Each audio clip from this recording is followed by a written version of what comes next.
नमस्ते प्रणाम। मेरे यूट्यूब चैनल पर आप लोग का स्वागत है। और देखिए, मैं एक बहुत सुंदर सा नाच कहारवा गीत सुना रही हूँ कि आजकल की लड़की जो रहती हैं ना, वो एक में रहना नहीं चाहती हैं, क्योंकि एक में इतना रोटी बनाना पड़ता है। अकेले रहती हैं तो इतना बना लेती हैं। अपना पति पत्नी एक दो बच्चे होते हैं, इससे ज़्यादा तो होते भी नहीं है। तो इसलिए वो लोग देखिए वो कैसे अपने पति से समझा रही हैं, बुला रही हैं अपने पति को कि आप आइए और देखिए। लाइट गया क्या? हाँ, आइए आप लोग देखिए और आइए घर पे अलग हो जाइए।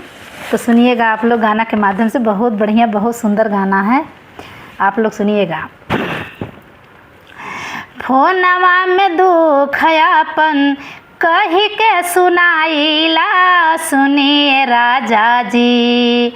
फोनवा में दुख अपन कही के सुनाइला, सुनिए राजा जी। आय हाय सुनिए राजा जी, तया लगा होवे में भलाई बा, सुनिए राजा जी। अलगा होवे में भलाई बा, सुनिए राजा जी। फोनवा में दुख अपन कही के सुनाइला, सुनिए राजा जी। तया लगा होवे में भलाई बा, सुनिए राजा जी। अलगा होवे में भलाई बा, सुनिए राजा जी। कैसे के पाटी भाभी मुँहा से ना बोलेली, कैसे के पाटी जेठनी मुँहा से ना बोलेली।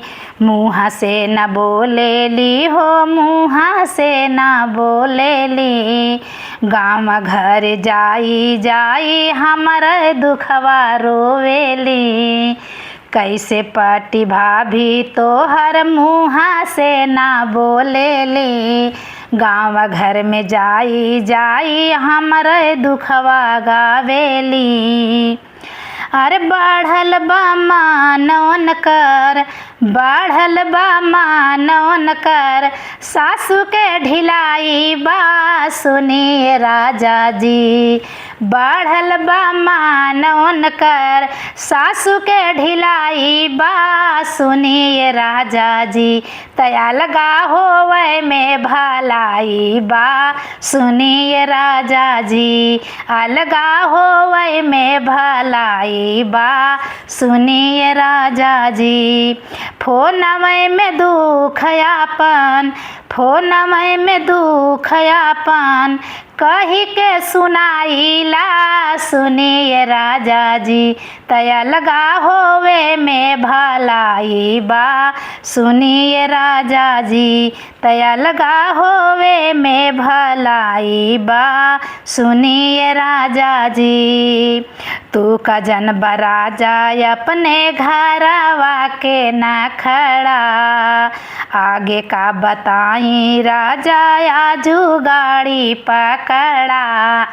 तू का जन राजा अपने घरवा के ना खड़ा, आगे का बताई राजा आज गाड़ी पकड़ा।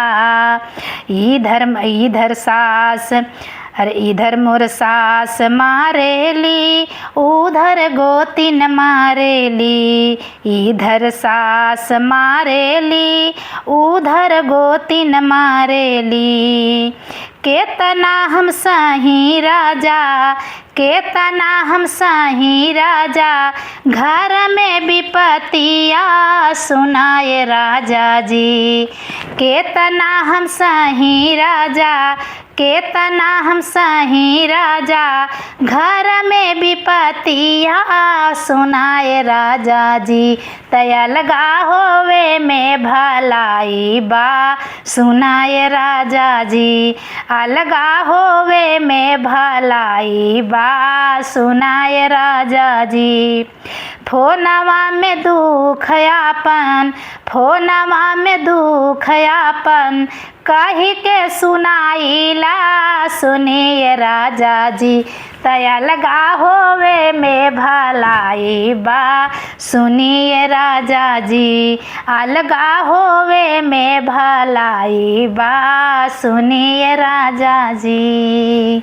कैसा लगा मेरा गाना आप लोग सुन के? लाइक सब्सक्राइब कमेंट ज़रूर बता करिएगा और बताइएगा कि यह सही है।